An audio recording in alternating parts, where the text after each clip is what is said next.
be a time when owning a 4x4 used to carry a pretty hefty premium. Not only were they expensive to buy, but running costs were pretty astronomical too. Oh, how times have changed. Now there's a new breed of small 4x4 that offer go-anywhere ability, but they won't make a dent in your wallet either. Step forward, the Dacia Duster.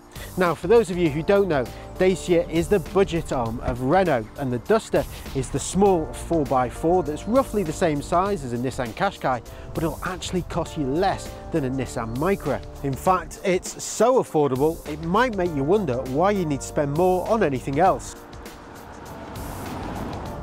The steering is a little lifeless, and there's also quite a lot of body lean when driving at pace through twisty roads. Having said that, the ride settles down at cruising speed. The cushioned ride absorbs bumps in the road nicely. The lack of sound cancelling materials means it is a rather noisy place to be though. So if you're looking for a rugged 4x4 that's going to spend most of its life on the road, then we suggest spending just a little bit more on something that's going to be more driver focused. For all its faults though, it is a really likeable 4x4 to drive. You just have to keep telling yourself just how cheap it is though. The four-wheel drive version looks pretty rugged, with lots of exterior plastics to protect it while off-roading. It is reasonably capable playing in the mud, but the lower ground clearance means it can bottom out on more rutted tracks.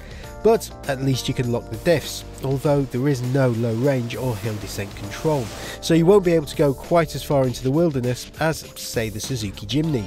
There are 3 engines to choose from, 2 petrol or a diesel. Petrol offerings include a 124 brake horsepower 1.2 litre turbo or a 108 brake horsepower 1.6 litre petrol. Or if diesel is more your thing, there's a 109 brake horsepower 1.5.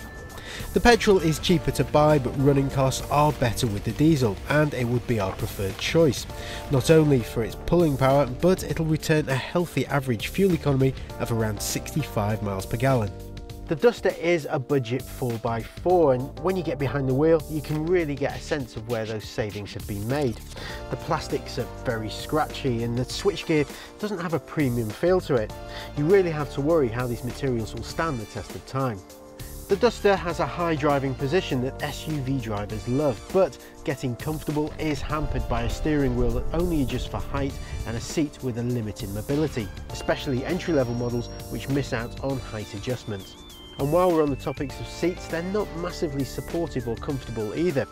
You can't help but feel some of the rivals are better.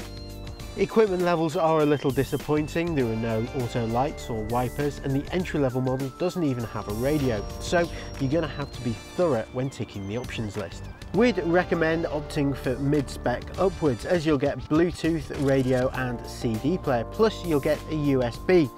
What's rather annoying though is the plug socket is mounted in the middle of the centre console, so you'll have this cable dangling down while you're driving. This version gets a touchscreen infotainment system, which is a little awkwardly positioned and not that quick to respond.